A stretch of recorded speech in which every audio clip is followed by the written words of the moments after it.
بسم الله الرحمن الرحيم الحمد لله رب العالمين والصلاة والسلام على رسول الله وعلى آله وصحبه ومن والاه السلام عليكم ورحمة الله وبركاته خذ عقيدتك من الكتاب والسنة كفل عرات تمرتي هنا المالتنو بزاري ولت منايو شروط قبول العمل الله سبحانه وتعالى زند عند سرا تقباينت ያገኝ ዘንድ መሟላት ያለበት መስፈርት ወይንም መሟላት ያለባቸው መስፈርቶች እነማን ናቸው የሚለውን ምናይበት ይሆናል ማለት ነው።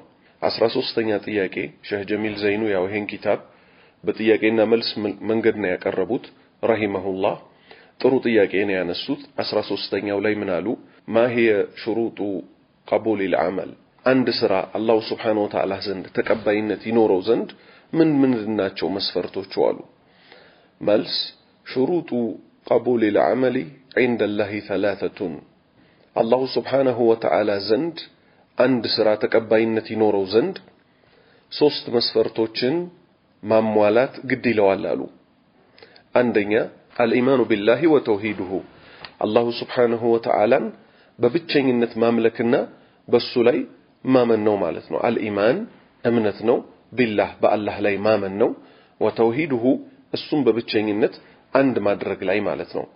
قال الله تعالى الله سبحانه وتعالى እንዲህ ይላል إن الذين آمنوا النزا يامنوا سوج وعملوا الصالحات አምነውም ደግሞ መልካሞችን ይሰሩ كانت لهم جنات الفردوس نزلا جنة الفردوس መኖሪያቸው መርጊያቸው ስትሆን ለነሱ አለችላቸዋል። እንግዲህ አሁን ከዚህ ምን ይዘው ምንድነው? الإيمان የተሟላ እምነት ግድ ይላል ማለት ነው። አንድን ስራ ከመስራቱ በፊት አንድ ባሪያ ማለት ነው።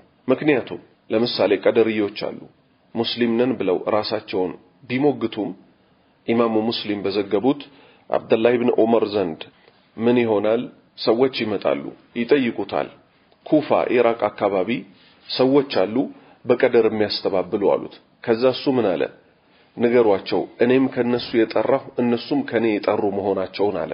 ምን አደረገ ማለት ነው? አንድ እንዳልሆነ ተናገረ ከነሱ ጋር። በመቀጠል ምን አለ? በአላህ መንገድ ላይ አለ የኡሁድ ተራራን የሚያክል ወርቅ ቢሰጡ አላህ አይቀበላቸውም አለ። ለምን?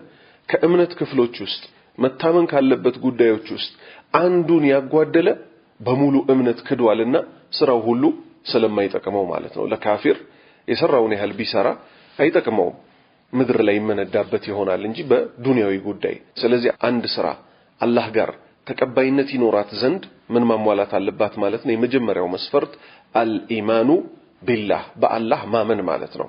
ለዛም ነው إن الذين آمنوا እነዚያ ያመኑ አለ አላህ Subhanahu Wa Ta'ala። የመጀመሪያው ሸርጥ ምንድነው? አምኖ መገኘት ነው። መታመን ባለበት ሁሉ ማመን ነው። በመላእክቶች የካደ ከነቢያት በአንዱ የካደ ስራው ሁሉ ምን ይሆናል? ውድቅ ይሆናል። አሁን ነሷራዎች እና ይሁዳዎች በነቢያት እናምናለን ይሉ ይሆናል፣ ግን በነብዩ መሐመድ ሰለላሁ ዐለይሂ ወሰለም አላመኑም። በነብዩ ሰለላሁ ዐለይሂ ወሰለም አለማመናቸው ብቻ ከሃዲ ያስብላቸዋል። ለምን? ከነቢያት በአንዱ የካደ በሁሉም እንደካደ ነውና የሰራውን ቢሰራ ምንም አይፈይደው እምነቱ ስላልተሟላ ማለት ነው። ስለዚህ إن الذين آمنوا እነዚያ ያመኑ ሰዎች አለ وعملوا الصالحات አምነው ሲያበቁ ደግሞ መልካሞችን የሰሩ አለ። ሼህ መሐመድ ጀሚል ዘይኑ ማስረጃ ደግሞ ጨመሩ። وقال رسول الله صلى الله عليه وسلم ከሐዲስ ማለት ነው። የአላህ መልእክተኛ ሰላትና ሰላም በርሳቸው ላይ ይሁንና አሉ قل آمنت بالله ثم استقيم ብለው ለሷሃባው መከሩት። رواه مسلم ኢማሙ ሙስሊም ዘግበውታል። قل بل آمنت بالله በአላህ አምኛለሁ በልና ثم استقيم በዛች መንገድ ላይ ቀጥ በል። መልካም ስራዎችህ ጠቅላላ የሚበጁ በዚህ እምነት ላይ ኖረህ በመሞትህ ነውና አጥብቀህ ያዝ፣ ቀጥ በልበት አሉ። ሁለተኛው መስፈርት الإخلاص ለአላህ Subhanahu Wa Ta'ala ስራን ፍጹም ያጠሩ መሆን ግድ ይላል ማለት ነው። እንግዲህ አንድ ሰው አማኝ ከሆነ በኋላ ከዛ ምን ሊያደርግ ነው? ሊሰራ ነው ደግሞ ስራን አይደለ? በሚሰራበት ጊዜ ከይውልኝ ከይስሙልኝ ምን መሆን አለበት? ስራው የጠራ መሆን አለበት። وهو አሉ ኢኽላስ ማለት አሉ العمل لله ለአላህ Subhanahu Wa Ta'ala ብቻና ብቻ መስራት ነው አሉ።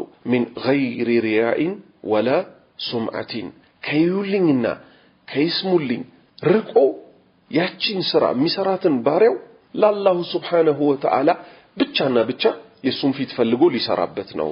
ቃለ ተዓላ ላቅ ያለ ከፍ ያለው ጌታ አላሁ ሱብሓነሁ ወተዓላ እንዲህ አለ ሊያዕቡዱላህ ሙኽሊሲነ ለሁዲን ጌታ አላሁ ሱብሓነሁ ወተዓላን ሊያመልኩት ነው። በምን አይነት መንገድ? ሙኽሊሲነ ጥርት ያደረጉ ሲሆን ፍጹም ያጠሩ ሲሆን ምንን? ለሁዲን ሃይማኖት የተባለን በጠቅላላ ሁሉ የሚሰሩትን ጉዳይ ቁል ኢነ ሶላቲ ወኑሱኪ ወመህያየ ወመማቲ ሊላሂ ረቢል ዓለሚን ላ ሸሪከ ለሁ ወቢዛሊከ ኡሚርቱ ወአና አወሉል ሙስሊሚን ሰለዋቱላሂ ዐለይሂ ወሰላሙ በል ምን ሰላቴ እርዴ ሕይወቴ ሞቴ ለዓለማቱ ጌታ ነው፣ ለሱም ደግሞ አጋር የለውም። በዚህም ጉዳይ ታዝዣለሁ። ይሄ አምልኮ የተባለው ጉዳይ ሙሉ ለሙሉ የሚገባው ለማን ነው? ለብቸኛው ፈጣሪ ለአላሁ ሱብሓነሁ ወተዓላ ብቸኛ ተመላኪ ለሆነው ነው ማለት ነው። ሶስተኛው መስፈርት ዋናው ደግሞ ሌላ መስፈርት አለ፣ ተያያዥነት ያለው ማለት ነው። ኢማን ለሌለው ሰው ስራው ውድቅ ይሆናል። ኢኽላስ ለሌለው ሰው ስራው ውድቅ ይሆናል። ሶስተኛ እቺን ስራ የሚጠላት ምን አለ? ያውም ኢማን ከሌለ ሙሉ ስራ ነው የሚያበላሸው።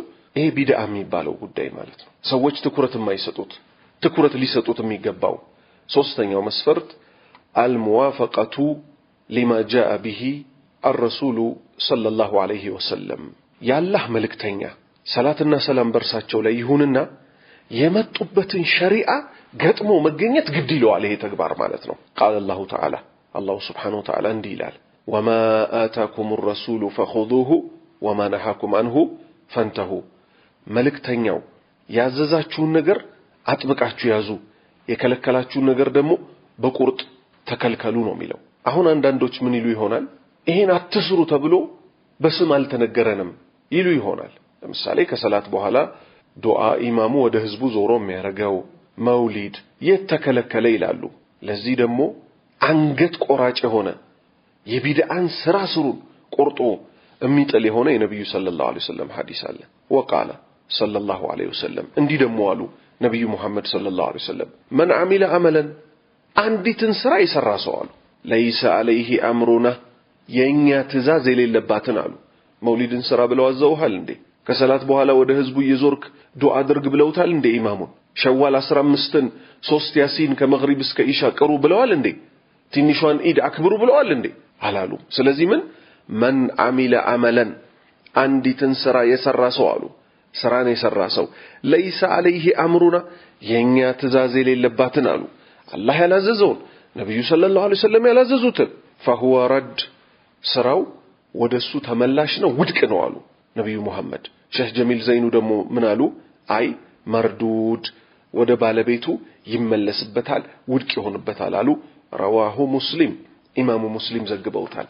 ከዚህ ምን እናያለን? አሁን ልብ በሉ አንድ ሰው ሙስሊም ስለሆነ ብቻ ያቺን ስራ የሰራኋት ለአላህ ነው ስላለ ብቻ ሳይሆን ዋናው መስፈርት ደግሞ ምን አለ? አሱና የነብዩ ሰለላሁ ዐለይሂ ወሰለም ሱና ገጥሞ መገኘት። የሱና ተቃራኒው ምን ይባላል? ቢድዓ ይባላል። እርኩስ ተግባር ነው። የኢኽላስ የተውሂድ ተቃራኒው ምን ይባላል? ሽርክ ይባላል። የኢማን ተቃራኒው ምንድነው? ኩፍርና ኒፋቅ ነው። ስለዚህ የአላህ ባሪያዎች ሆይ ይሄ በጣም ወሳኝ የሆነ ህይወታችን ላይ ልናዳብረው የሚገባ አጥብቀን ልንይዝ ስራችንን ከመስራታችን በፊት ልንካንበት ልናስውበው የሚገባው ምንድነው? እነዚህን 3 መስፈርቶች ግድ ይለናል አጥብቀን እንይዝ ዘንድ ማለት ነው። የመጀመሪያው መስፈርት እምነት ነው። ትክክለኛ እምነትን ማወቅ። ለዛ ነው አቂዳ ይቀደም ተውሂድ ይቀደም የምንለው። እምነቱ ላልተስተካከለ ሰው የሰራውን ያህል ቢሰራ ምንም ጥቅም የለውም ማለት ነው። በሁለተኝነት ያቺ የምትሰራው ስራ ራሱ ማለት ነው ምን ትፈልጋለች?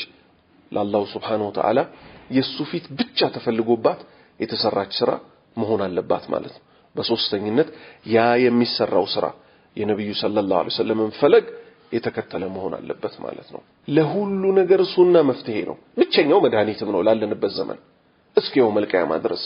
እሳቸውን ከላከበት ቀን ጀምሮ ሌላ መድኃኒት የለም። እሳቸው ይዘውትን የመጡትን ሸሪዓ አጥብቆ በመያዝ አብሮ እንደ ሃይማኖቱ የበላይ መሆን ለፈለገ ሰው ባረከላሁ ፊኩም ኢንሻአላሁ ተዓላ በሚቀጥለው ደግሞ ክፍል 5 ላይ እንገናኛለን። الله سبحانه وتعالى أوقتني جمرلن ربنا تقبل منا إنك أنت السميع العليم وتوب علينا يا مولانا إنك أنت التواب الرحيم ربنا آتنا في الدنيا حسنة وفي الآخرة حسنة وقنا عذاب النار إله الأولين والآخرين لا إله إلا أنت سبحانك إنا كنا من الظالمين وصلى اللهم على نبينا محمد وعلى آله وصحبه أجمعين